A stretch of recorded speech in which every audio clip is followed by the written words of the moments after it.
Ini meringati tahun baru itu jelas salah ini. Ini bukan tahun baru ini. Tahun terakhir. Karena ini tanggal 29 ya. 29. Jadi ini meringati akhir tahun.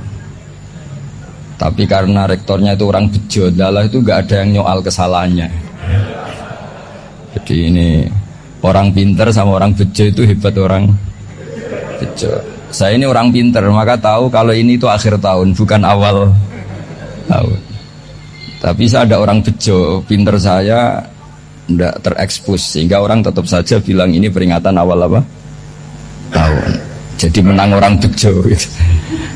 Ini akhir tahun apa awal tahun? Hari ini akhir tahun. Berarti ini peringatan apa? Akhir tahun. Hanya orang bejo yang kesalahannya tidak dikoreksi. Jadi ini alhamdulillah. Jadi ya tapi ini kesalahan yang tidak maksiat. Insya Allah dimaafkan Allah Subhanahu Wa Taala ini karena kesalahan itu ada dua, ada kesalahan yang maksiat, ada kesalahan yang tidak maksiat. Saya punya komitmen terhadap agama ini. Baik tadi yang dikatakan Pak Rektor. Ada unsur ulama, ada unsur habaib, ada unsur pengusaha, ada unsur birokrat. Di antara kenangan-kenangan saya dari Syekhina guru kita bersama Kiai Haji Maimun Zubair, beliau itu sering dawuh, sering ngendikan, dan itu saya sampaikan juga ketika 7 hari wafatnya Agus Robah, cucu Mbah Maimun, putra Agus Robah. Di antara yang beliau katakan itu adalah sok hak agama itu sing gawe pegawai negeri. Itu berkali-kali beliau ngendikan gitu. Ya saya agak bantah. Nah, kalau santri bah, ya santri karuan mesti gawe agama, tapi sok ben sing gawe pegawai negeri. Setelah saya jadi kiai dan penelitian, saya itu berkali-kali didatangi dokter, tentara, juga polisi. Mereka sering bilang gini, Gus saya ini dokter negeri. Saya ke NTT, ke Papua, karena saya muslim, berkebutuhan Islam, maka dibikinkan musola, dibikinkan masjid. Kalau kiai tidak bisa, bikin sendiri urunan mau narik siapa itu. Mau narik tarikan di jalan yang mau nyumbang siapa. Tapi kalau kebutuhan negara, karena tugas negara, ya difasilitasi negara dan tidak dianggap misionaris karena negara. Begitu juga di beberapa negara yang non-muslim, kayak di Argentina, di Venezuela, itu ada masjid, ada kajian Islam ya karena duta besar. Dan itu aparat negara. Disinilah kearifan para ulama berkoalisi dengan umarok dengan makna yang positif bahwa agama ini harus ditopang umarok, sistem negara. Tentu di situ ada tentara, ada polisi, ada macam-macam. Kita sebagai kiai juga nggak berdaya di depan para bandar narkoba apa-apa kalau nggak ada BNN. Kita mau apa dengan korupsi kalau tidak ada KPK? Sehingga kearifan para guru-guru kita, mulai Mbah Maimun, bapak saya sendiri, NU, Muhammadiyah, semua ormas-ormas Islam itu pasti maulah kerjasama. Karena kita siapa ya? Kalau tidak kerjasama. Dan di antara pesan Rasulullah SAW adalah yaduwahi ma'al jamaah. Jadi apa ya? Kebersamaan itu sudah berkah. Fa inna yaduwahi ma'al jamaah. Jadi berkah. Lalu kenapa saya kalau ngaji bawa kitab? Ini agak sebetulnya itu lazim. Lazim itu suatu yang harus. Tapi karena kelamaan mubalek itu tidak pakai kitab. Seakan-akan bawa kitab itu yang aneh. Sebenarnya aneh mereka. Karena begini logika simpelnya ya. Umat Nabi ini berhak dapat apa coba? Berhak dapat warisan yang paling luhur, paling hebat, paling jernih. Apa itu Quran dan hadis? Pertanyaannya, siapa yang paling punya hak otoritatif untuk menerangkan Quran hadis? Ulama. Ulama yang mana? Ya yang kapabel, yang sudah diakui dunia kayak Imam Ghazali, Imam Bukhari, Imam Syafi'i. Artinya kalau kita tidak pakai materi itu ulama mendapat pikiran kita, bukan mendapat pikiran mereka. Saya ulang lagi, kalau kita tidak pakai materi yang otentik, yang orisinil, ulama umat ini mendapat pikiran kita, bukan pikiran mereka. Maka saya berusaha supaya teman-teman atau semua umat Islam dapat pikiran-pikirannya Imam Ghazali, pikiran-pikiran Imam Bukhari, pikiran-pikiran Abdul Qasim Al-Junaidi, kejernian-kejernian Abu Yazid Al-Bustami. Kejernian itu diantaranya adalah misalnya makalah yang menurut saya itu makalah yang super. Jadi untuk ngadepi krisis karena COVID atau karena apalah, itu lama dulu sederhana sekali. Beliau-beliau punya rumus yang mungkin jarang didengungkan orang, tapi saya akan kampanye rumus ini. Al-istighna, hakikatul istighna, itu adalah al-istighna anis syai' labihi. Jadi pemenuhan kebutuhan yang sebenarnya adalah kita berusaha menghindari sebanyak mungkin kebutuhan yang sekunder, yang nggak penting. Bukan memenuhi semua yang kita inginkan. Jadi misalnya begini ya, kalau kita lapar, itu keinginan kita itu makan enak apa asal makan? Tentu jawabannya asal makan yang sehat.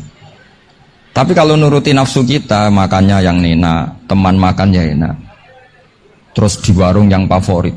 Ini kan satu kebodohan. Kenapa untuk makan saja butuh definisi sekian banyak? Yang kita harus kecewa, warung favoritnya bisa sudah tutup, atau kita ke sana harus macet, ribet.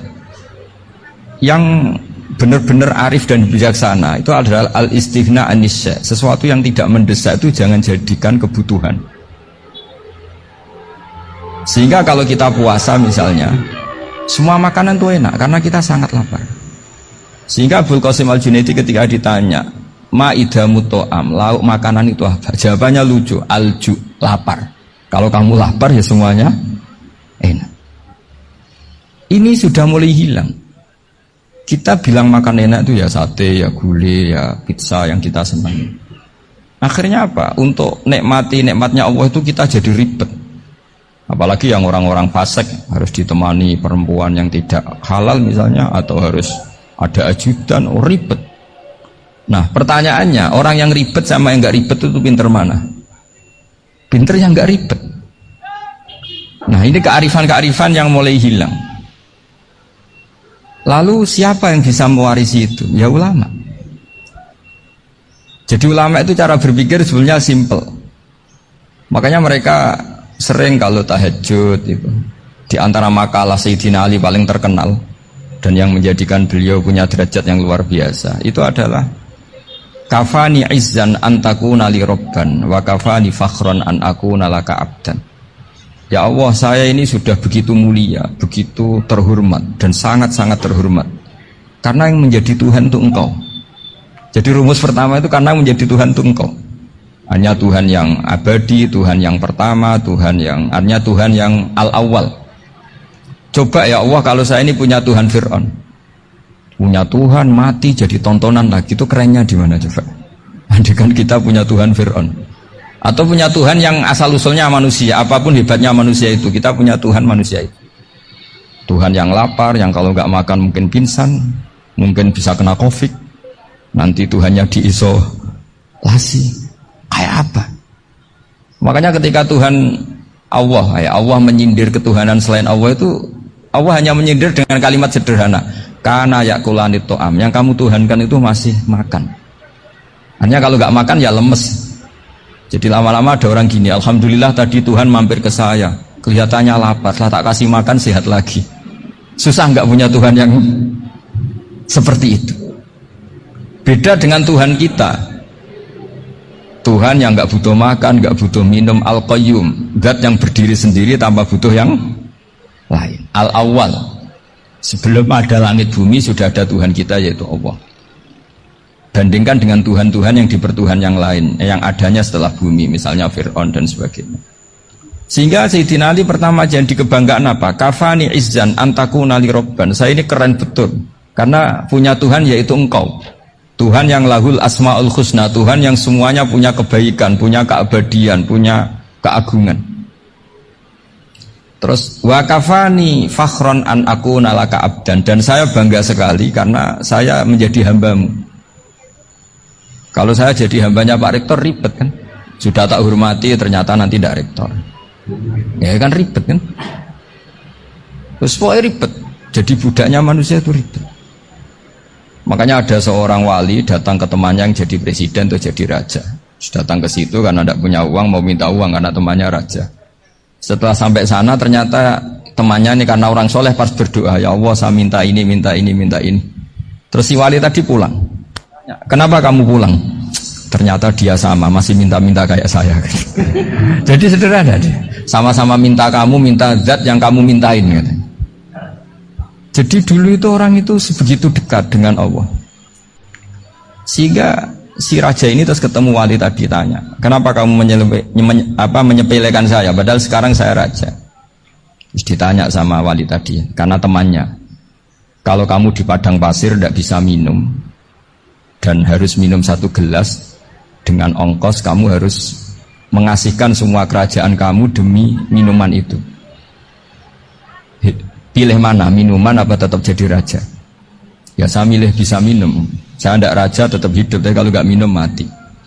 Bagaimana Anda bangga dengan satu kerajaan sing la yusawi kak samain, yang tidak sama dengan segelas air.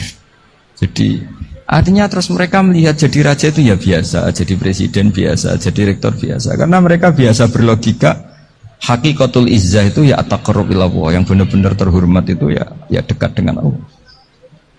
Begitu seterusnya mereka bikin paradok-paradok yang aneh, tapi itu menjadi pelajaran.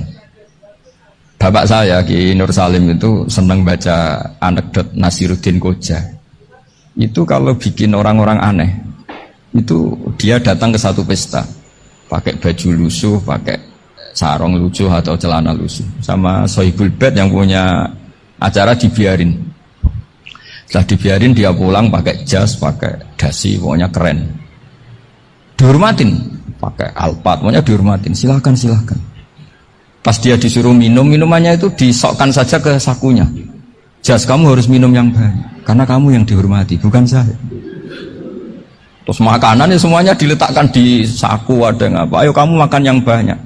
Alpatnya juga gitu, dikasih sate apa? Ayo kamu makan yang banyak. Mereka tidak melihat saya, melihat kamu. Akhirnya orang satu pesta itu istighfar semua, berarti kita ini salah. Terus dia pidato, kenapa kamu ngomong gitu? Tadi saya datang, orangnya sama. Gara-gara beda pakaian, penghormatannya beda. Berarti yang berhak dapat makanan ini jasa ya, bukan saya.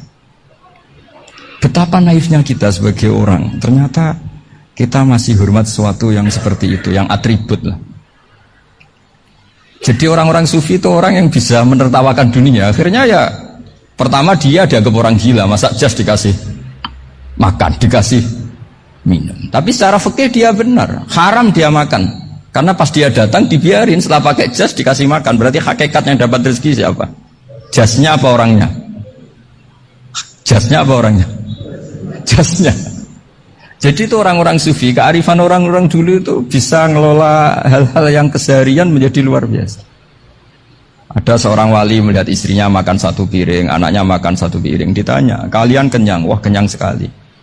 Melihat anaknya minum kopi 1 cingkir, senang. Kalian senang sekali. Wah, kalau senang dengan hal-hal yang murah bisa, ngapain harus senang dengan hal-hal yang mewah? Bodoh sekali saya. Sehingga terus mereka bisa qanaah. Qanaah itu ya hidup itu simple, sederhana. Jadi tentu saya tidak akan ngomong yang muluk-muluk, selain itu tidak bidang saya juga apa ya. Kita ini butuh obat di kondisi Covid seperti ini. Butuh kesederhanaan, butuh apa ya? Istighna tadi, kita harus istighna billah an ghairillah. Jadi sudah cukup bahwa Allah ini segalanya. Sehingga tadi saya dengarin himnenya Unisula, yang paling saya kagum adalah dimulai dengan kalimah-kalimah thayyibah. Di antara tugas suci Nabi Ibrahim dan semua nabi adalah wa ja'alaha kalimatam baqiyatan fi aqibi. Nabi Ibrahim itu nabi yang diberi gelar Allah. Dia adalah nabi yang menjadikan kalimat tauhid itu kalimat yang abadi. Fi akibih, di anak turunnya, di semua generasinya, baik anak turun karena gen maupun karena pembinaan, karena pendidikan. Ini penting sekali saya utarakan karena apa? Satu kehidupan itu sebenarnya digerakkan oleh kata-kata, oleh muto kalau bahasa modern. Sehingga banyak ulama mengatakan al-ibarat kutun li'ailatil mustami'in, bahwa redaksi atau moto atau pegangan hidup itu penggerak kehidupan. Sehingga sebetulnya manusia itu digerakkan oleh kalimah-kalimah itu, oleh moto-moto itu, oleh prinsip-prinsip hidup itu. Misalnya orang Palestina itu tiap hari ke pasar gitu. Mereka ke laut gitu. Ditanya, kenapa tidak takut tembak Israel? Jawabannya lucu. Kena tembak ya mati, nggak makan ya mati, nggak kerja ya mati. Ya sudah, sama-sama mati ya mendingan aktivitas normal. Tapi saya tidak menyarankan itu untuk melawan konflik. Ini cerita saja. Kamu jangan provokator itu. Karena ini wilayah sensitif. Jadi banyak orang yang poligami, kalau ditanya alasannya gitu, istri satu ya cerewet, dua ya cerewet, mendingan 4 katanya. Ya banyak yang gitu. Tapi ada yang kebalikan, istri satu cerewet saja hampir jantungan, apalagi 4, tinggal matinya kan gitu. Itu semua yang menggerakkan itu kalimat. Kalimat itu satu pegang. Banyak orang loh yang nggak ingin jadi rektor tuh banyak loh Pak Bejo. Jangan kira semua dosen ingin jadi rektor. Melihat rektor sibuk rapat mempertahankan reputasi Unisula terus sering pegang kepala. Ngapain repot-repot? Jadi tukang sapu aja dapat gaji, ngopi, rokokan, selesai. Bodoh amat jadi rektor, mikir orang banyak. Banyak loh orang yang nggak ingin jadi presiden tuh banyak. Karena ngopi nyaman, nggak ada yang ganggu. Mau tidur sampai jam 9 siang juga nggak ada yang ganggu. Sehingga mereka melihat pegawai negeri itu gak keren, orang kok diatur jam, disiplin. Itu memang cara Allah membagi rahmat. Mau kamu apakan coba? Cara syukurnya dia seperti itu. Bapak saya dulu tuh sering ngajarin saya, diajak jalan-jalan pagi-pagi. Melihat orang ngopi, makan uduk itu bapak seneng. Kok enak jadi wong awam. Ngene esuk-esuk nyemak bocah kesel kabeh kono enak ngopi rokokan. Bapak kadang iri sama wong awam itu iri. Sudah gitu berharap masuk surga kan enak sudah gitu. Tahu-tahu mati, tidak tahu ke surga apa ke neraka ya tidak tahu. Jadi nah, orang dulu itu orang yang bisa mensederhanakan dunia. Sehingga ya sudah cara bahagia. Makanya saya alhamdulillah saya ini kerjasama sama UII sama beberapa kampus. Memang amdan itu sengaja. Kampus itu ya punya sistem yang nggak bisa mewakili sistem kiai. Kiai juga punya sistem yang nggak terwakili oleh kampus, juga sebaliknya saling melengkapi. Saya sering ketemu rektor UII, rektor kampus-kampus Islam. Mereka cerita, Gus pendidikan pondok harusnya dimodernkan gini-gini. Saya bilang, kalau pondok modern kayak kampus itu nanti saya ketemu Allah tidak bisa jawab. Kenapa Gus? Saya beri contoh gini.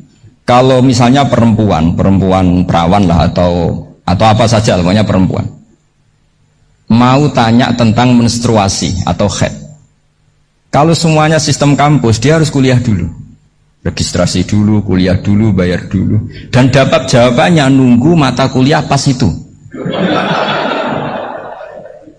Bandingkan kalau sistem pondok, saya tuh sering ke pasar sama anak saya dicegat sama ibu-ibu.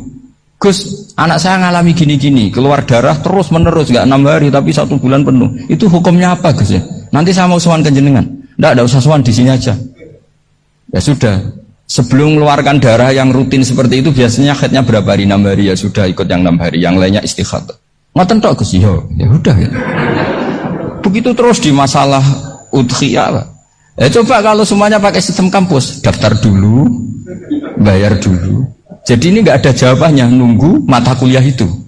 Baru dapat jawaban. Itu biasa nggak sholat bertahun-tahun karena belum ada jawaban tentang itu. Ya itu kalau misalnya orang mati. Tahunya cara memulasara jenazah itu nunggu kuliah dulu, pas mata pelajaran itu dulu, baru menangani orang mati. Berarti orang mati itu tergeledak semua.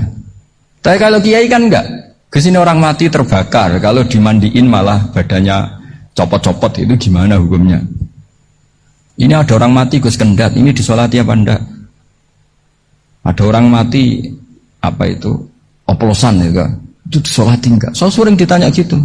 Gak usah registrasi Pak Rektor, gak usah registrasi, gak usah daftar, gak usah seminar. Makanya kalau orang kampus wani kiai itu ya kualat tenang gitu, karena ini yang on time ya. Tapi pondok seperti saya ya ikrar seikrar-ikrarnya pentingnya kampus karena yang melatih efisiensi waktu, disiplin, tata kelola manajemen sehingga kita ya hormat. Tapi tadi kita harus saling melengkapi sehingga saya tunjukkan ke publik bahwa saya hormat sekali sama polisi, sama tentara. Coba kita bisa apa ngadepi bandar narkoba kalau enggak polisi? Bisa apa coba menjaga NKRI kalau enggak tentara? Begitu juga ya sudahlah kita memang fa inna yadallahi ma'al jamaah, kita berkah itu kalau bersama-sama. Enggak bisa kita sendiri. Nah lalu orang kayak saya itu ya beberapa kali sebetulnya saya itu ditawanin jadi doktor honoris causa apa. Kekhawatiran saya satu Pak Bejo. Takut pas gak punya uang, itu dokter gak di duit kan gak pantas gitu. Jadi repot gitu. Daripada beban lah sudah lah, nggak usah dokter. Jadi kalau nggak punya uang ya pantes, terus kalau ngebis ya pantes. Suatu saat kalau mati nggak ada yang hadir ya pantes, nggak dokter gitu. Kalau sudah dokter kok masuk neraka, dokter kok masuk neraka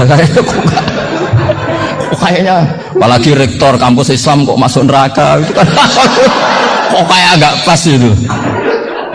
Misalnya rektor Unisiola ditanya mungkar nakir, nggak bisa kan kayak gimana gitu.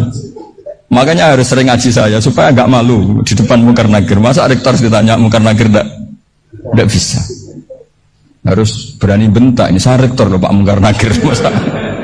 Masa kalau wali-wali dulu berani.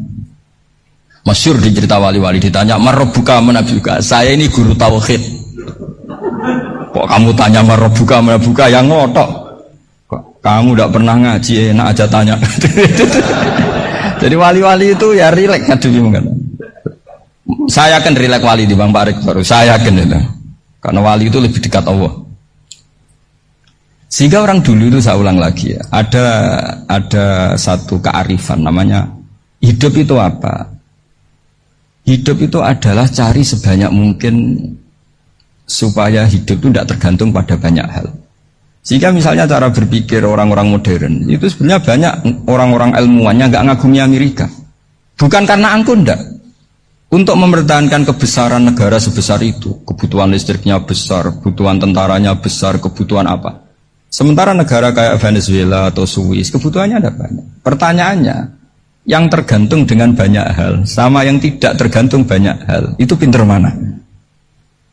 Kalau dibalik pertanyaannya gitu, negara-negara maju itu tidak keren kalau dibalik pertanyaannya. Orang yang untuk mempertahankan eksistensinya banyak, butuh banyak hal, dengan yang tidak butuh banyak hal, itu pinter mana? Orang yang bahagianya nunggu jadi dokter, nunggu jadi kiai besar, kiai viral, dengan orang yang bahagia cukup dengan ngopi, itu pinter mana? Tapi kalau dibalik pertanyaannya, orang yang taunya nikmat hanya kopi, dengan nikmat yang banyak, pinter mana? Makanya Mbah Mun itu kalau guyon itu lucu. Aku ikut saake, ambil desa sing mlebu swarga. Saya dulu eskal mlebu swarga kok disakeni. Akhirnya beliau memberi penjelasan. Wong desa iku roe pakanan enak, iku mau kopi mbek uduk. Lah swarga iku mau nuruti sing dikarepno. Akhirnya wis mau mangan, wis ngopi, nguduk, ngopi, ora roh pakanan liyane ku ora roh. Nasi mandi yo ora roh, pizza yo ora roh apa-apa. Terus saya bilang, wah lah niku nak nganti selera tentang wanita cantik. Iku juga sederhana. Rodok pesek ya wis cantik, rodok ireng ya wis. Apa bidadarinya seperti itu karena saking enggak pengalamannya. Jadi surga itu kan nuruti apa yang diinginkan. Kira-kira keinginan orang kampung kalau di surga itu apa coba? Makanan apa coba? Ya nak senengnya ketemel gemblong itu. Artinya malaikat lebih suka nangani surganya orang-orang kampung timbang Pak Rektor. Ini sudah ribet ini.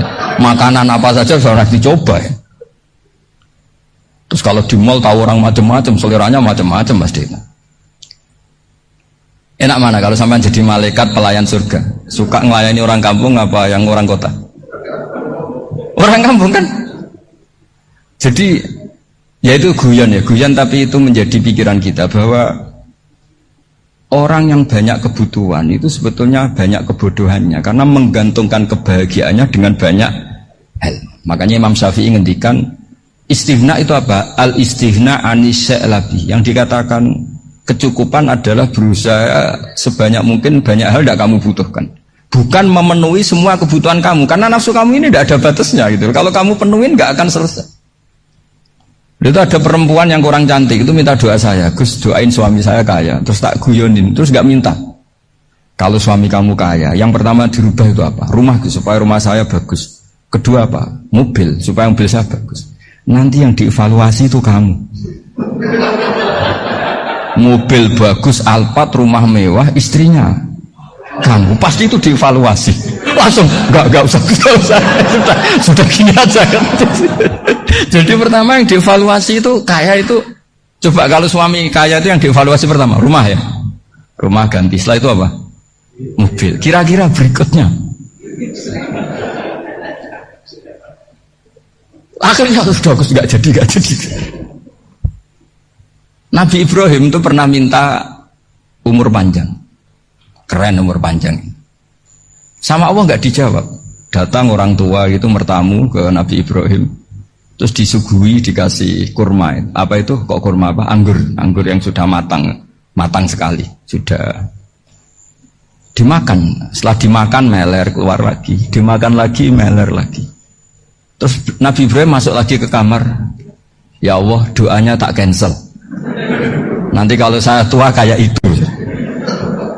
Jadi Allah itu nggak jawab langsung tapi ngirimkan itu. Akhirnya ya Allah nggak jadi. Nanti takut itu. Saya pernah ngalami jadi kiai tadi, ada ibu-ibu ya nggak pati cantik lah. Suaminya tuh miskin sekali. Minta doa saya supaya kaya. Bareng tak kasih pertimbangan itu udah nggak usah nggak jadi.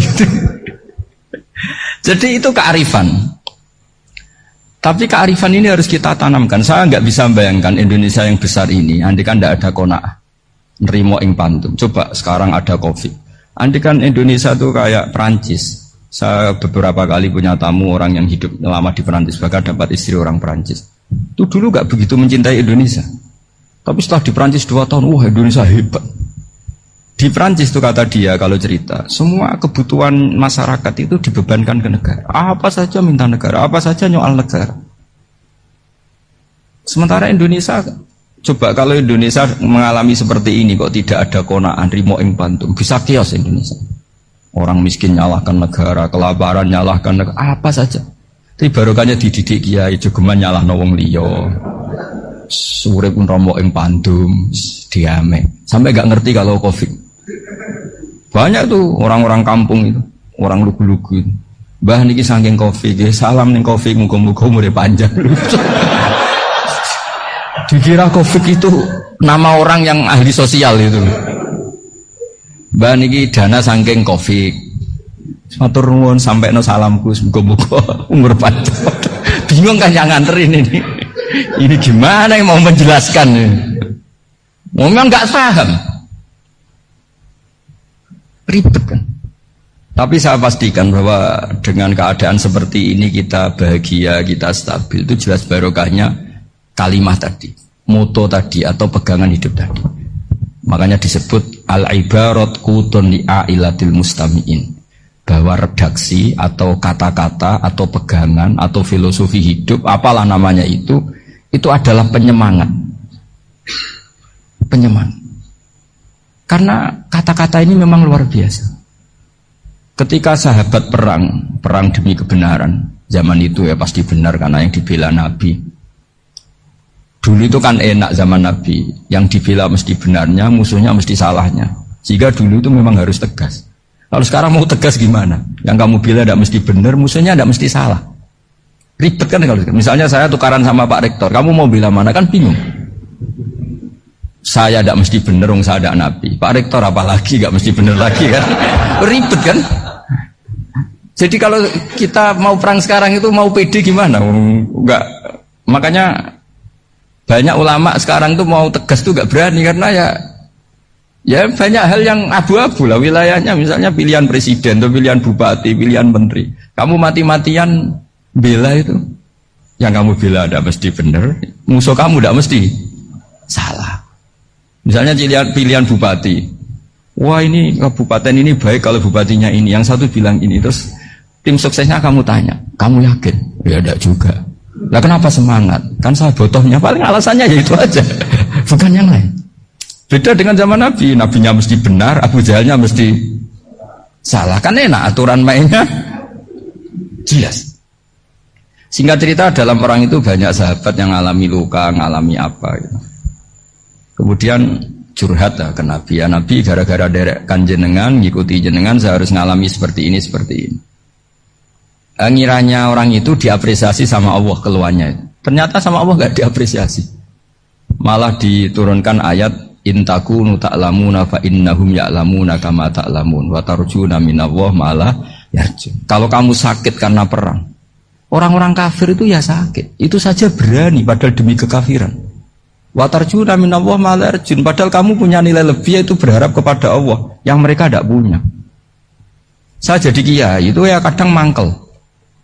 Karena yang benci ya benci, yang seneng itu ngel-ngel loh kayak Pak Bejo. Jadi semuanya ribet. Nah iya, yang benci ya ganggu, yang seneng ya ganggu, tambah nemen.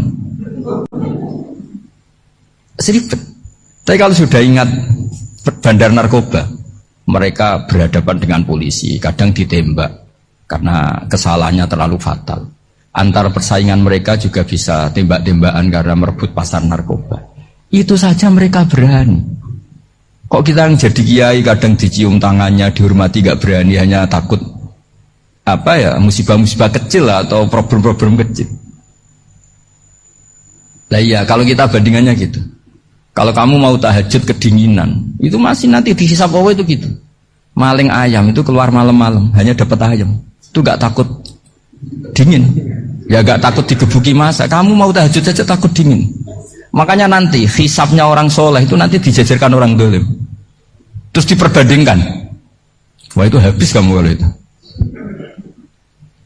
Jadi misalnya Unisula mau rapat, tapi ini malam, kalau malam dingin nanti sama masuk angin.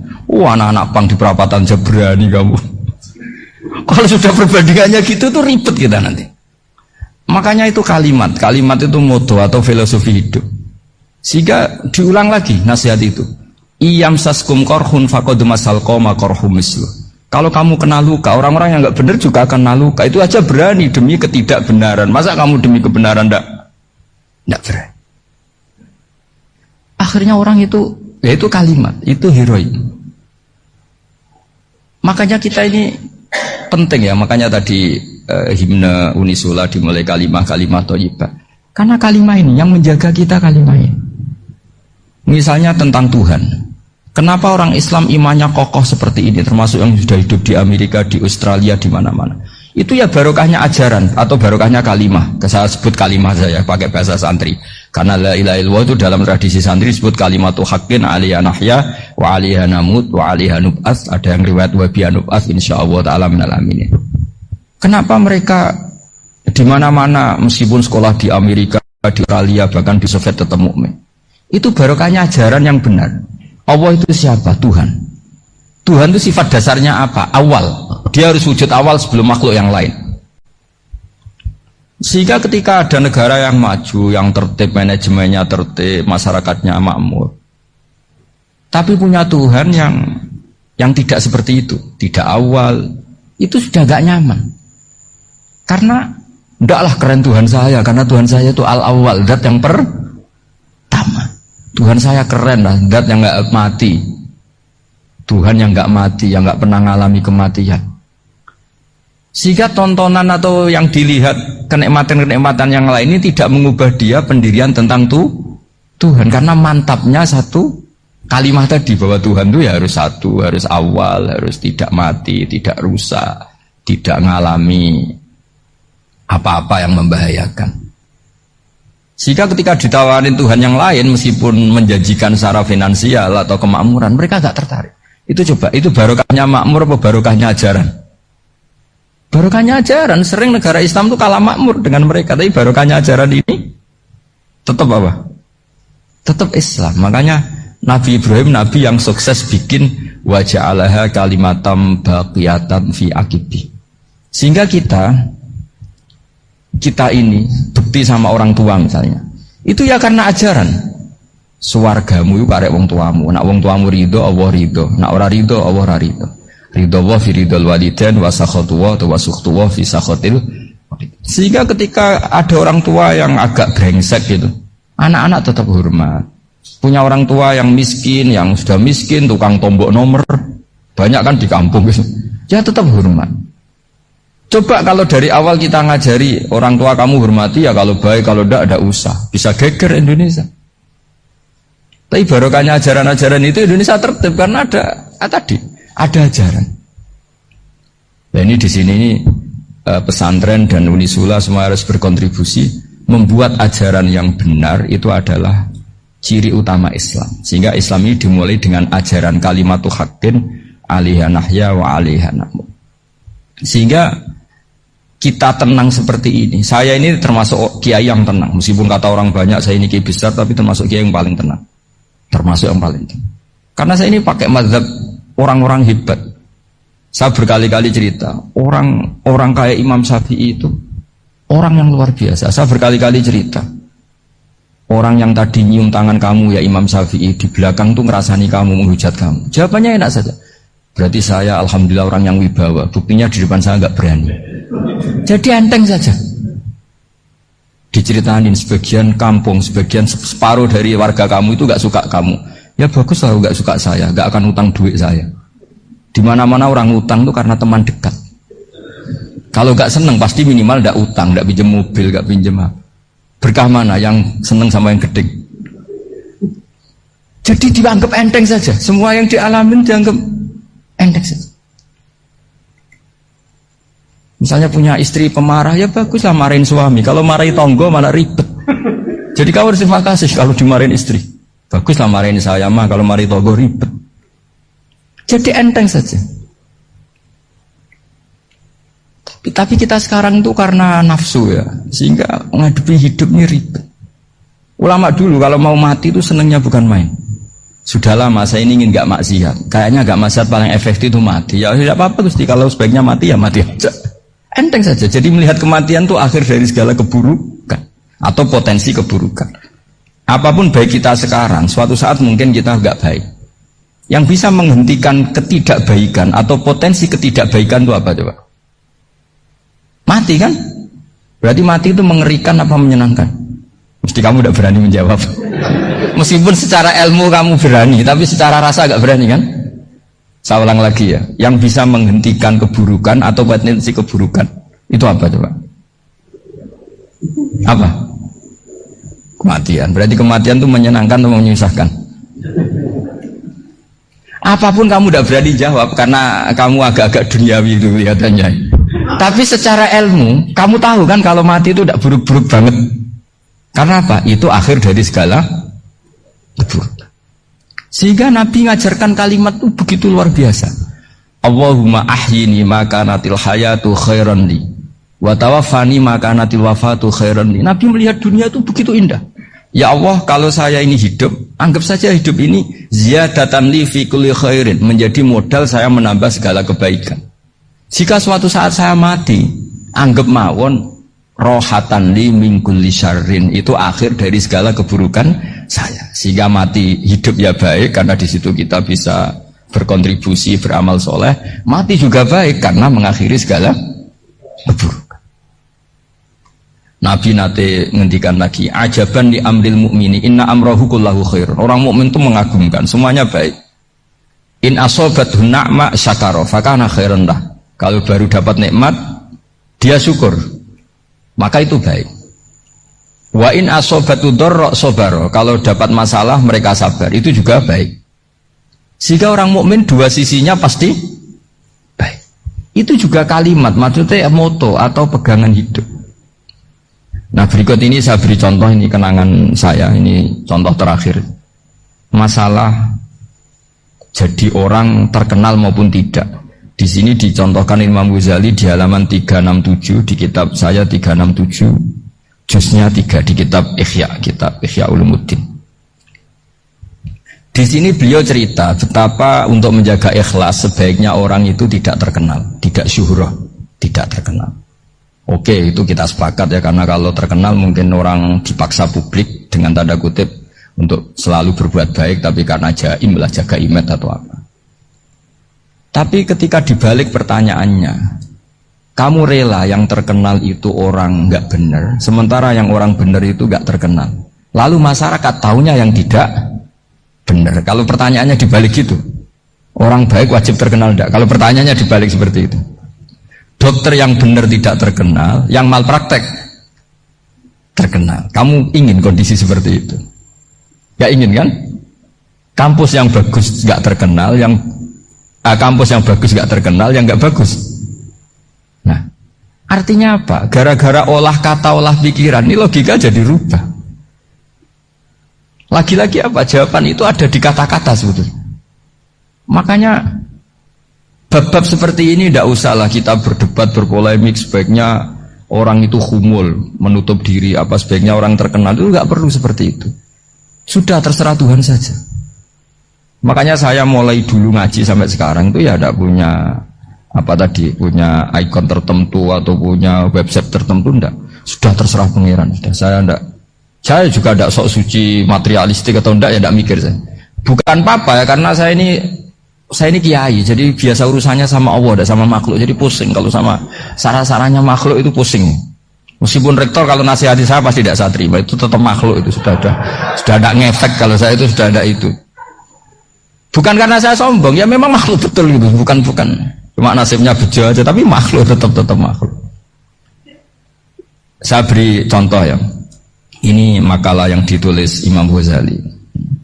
Ya, i'lam aslahakallah anna aslal jah wa intisarus sayyid atau sayyidi wal istihar. Wa huwa mazmum itu. Balil mahmudu al-khumulu illa man saharahu wa ta'ala linasri dini min ghairi takallufi talabi syuhrati minhu. Jadi kalau kamu ingin ibadah kamu selamat, ya kamu jangan terkenal. Tapi resikonya adalah kalau kebaikan itu tidak terkenal, maka agak dikenali. Kalau agak dikenali berarti masyarakat hanya punya percontohan yang tidak baik, karena yang baik tidak terkenal.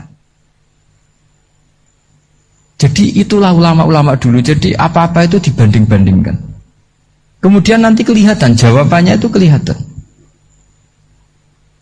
Jadi ulama dulu itu biasa ngarang misalnya afatun nikah, sisi negatifnya nikah. Harus ngrumat istri, harus macam-macam, kalau terlantar itu ya dosa. Seperti tadi Pak Marsudi cerita, kalau orang ngapalkan Quran itu takut lupa, kalau lupa itu jadi dosa. Pertanyaannya, kalau semua orang takut lupa, takut dosa, semua orang nggak hafal Quran karena potongan-potongan lupa. Cara berpikir tidak seperti itu. Kalau berpikir ya namanya hafalan, ya inginnya hafal, kan nggak ingin lupa. Lah nanti kalau takdirnya lupa karena hal-hal yang dimaklumi oleh syariat itu nggak yang termasuk dosa. Yang dosa itu lupa ta'wiri udhrin syar'iyyin, lupa yang tidak ada sebab yang apa? Syar'i. Tapi lupa bawaan EQ-nya tidak bagus, lupa bawaan sering dibentak.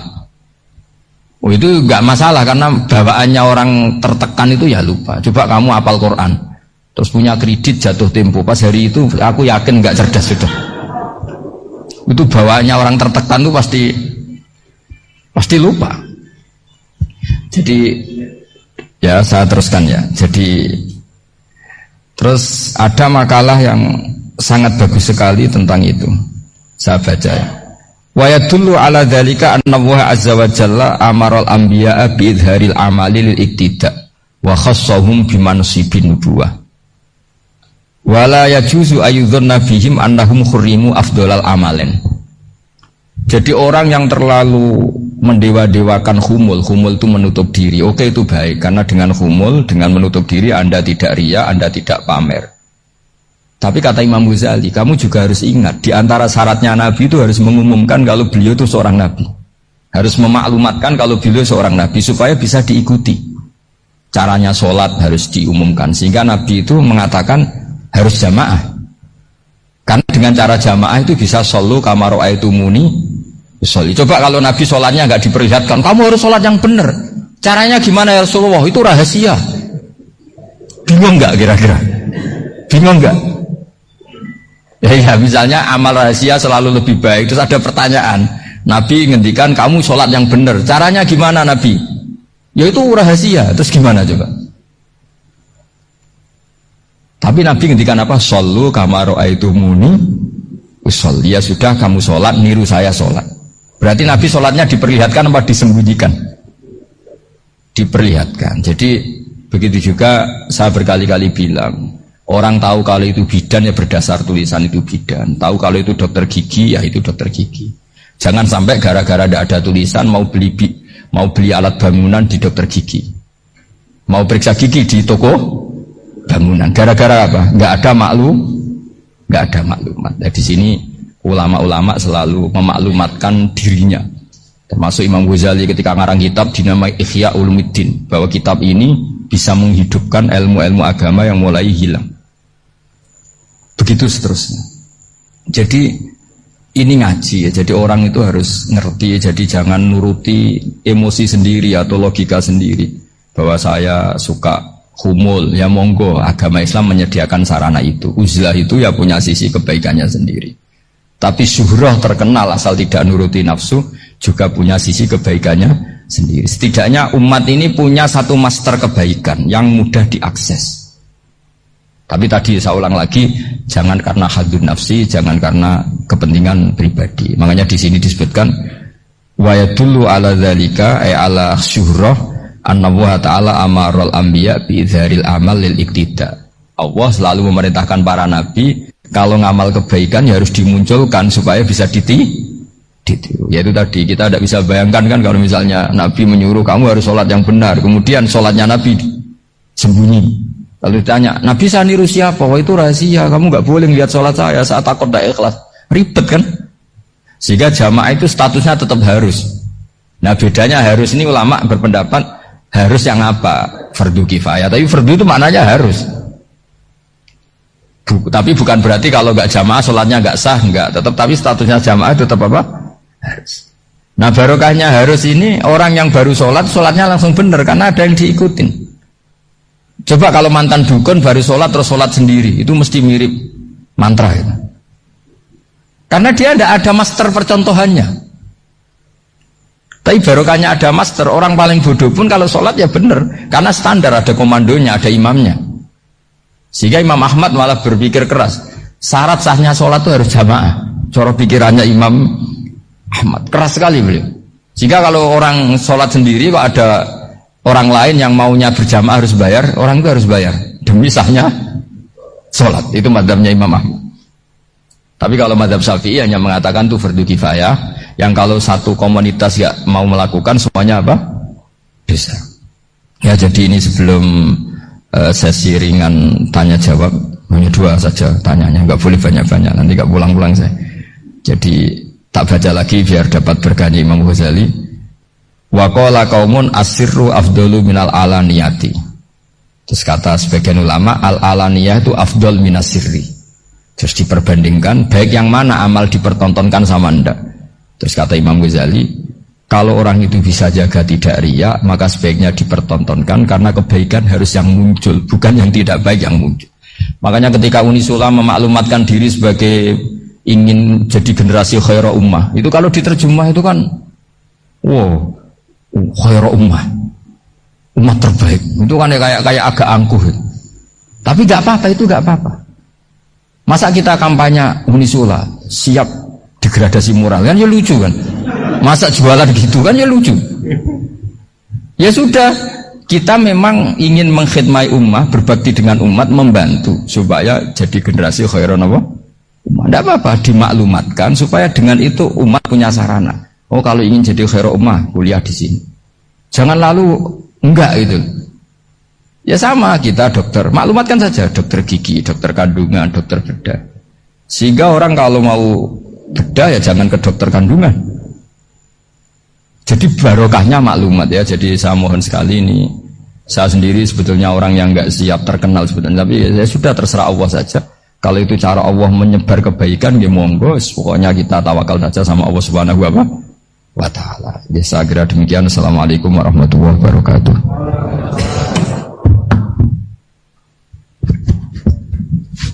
Matur suwun Gus. Alhamdulillah sesi tanya jawab Gus 2 nih.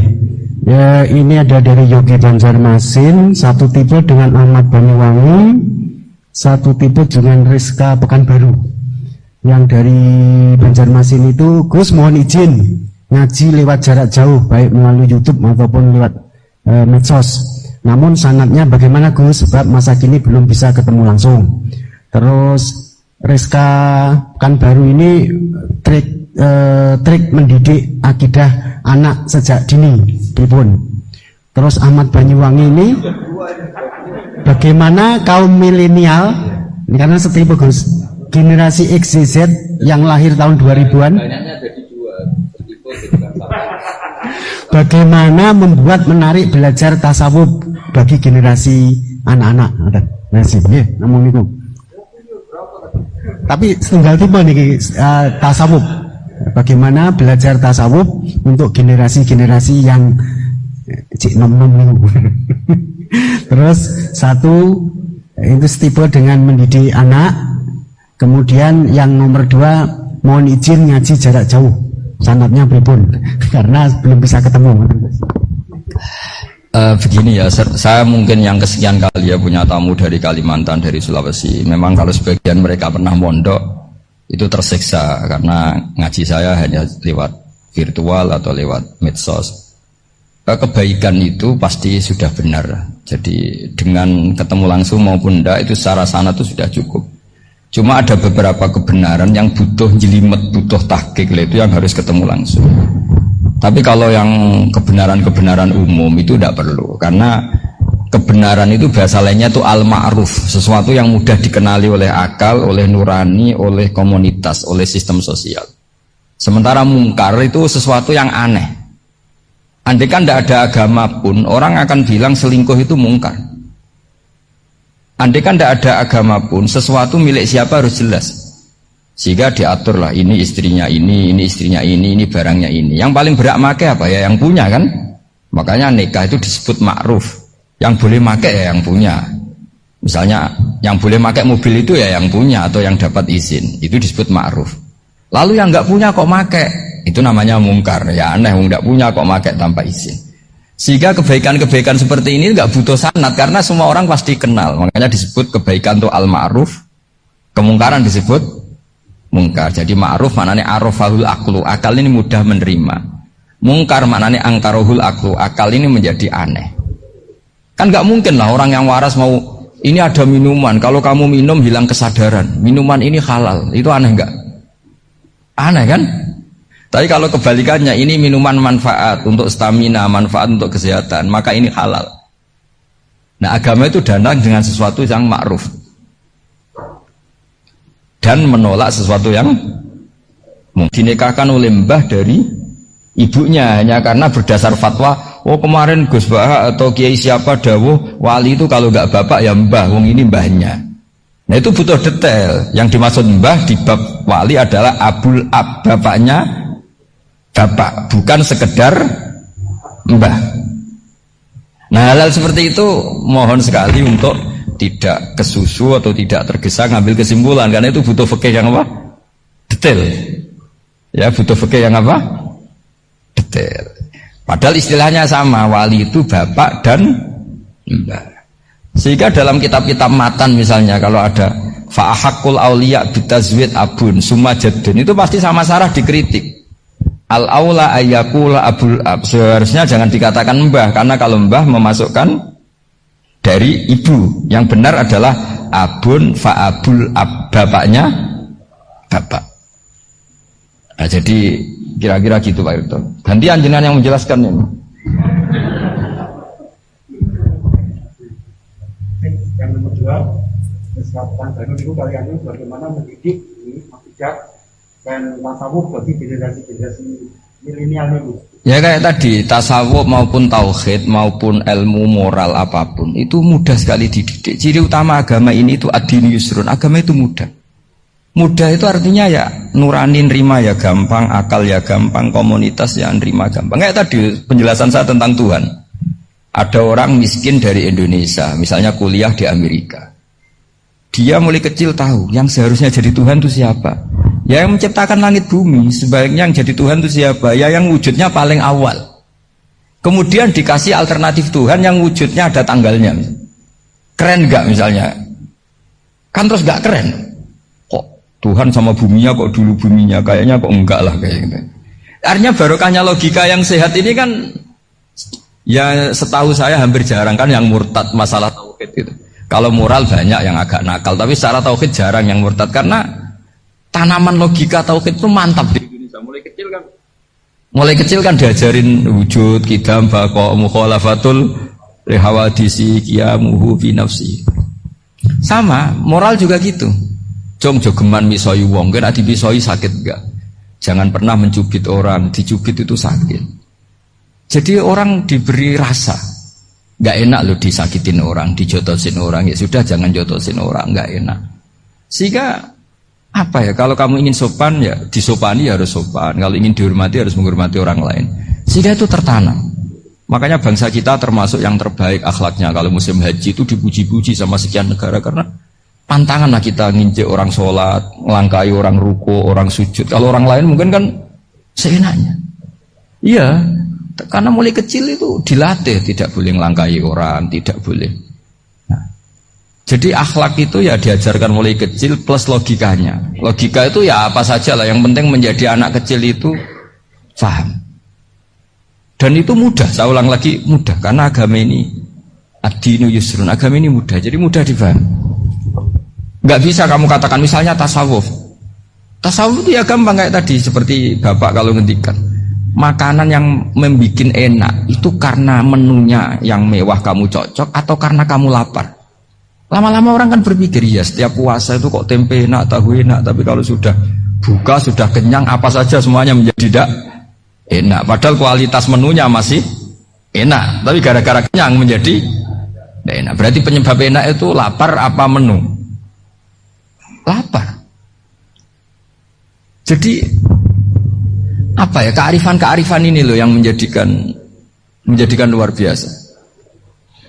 Makanya tadi ada kalimat yang benar, wa ja'alaha kalimatam baqiyatan fi aqibih.